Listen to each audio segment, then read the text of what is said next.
How to share files on OneDrive. If you have been using the OneDrive application and wondering on how to share files on it, don't worry.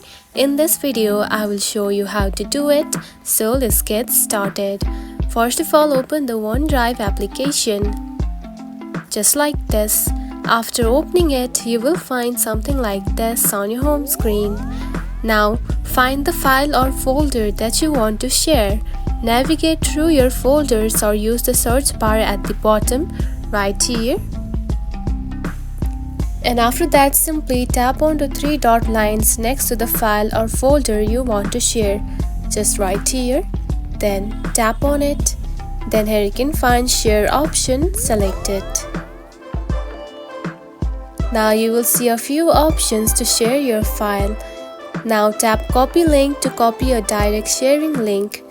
You can also share the folder or files on the given options right here. And you can also tap invite people to send it by email and set individual permissions. And that's it. This is how you can share files on OneDrive. If you found this video helpful, don't forget to like and subscribe for more tips. Thanks for watching.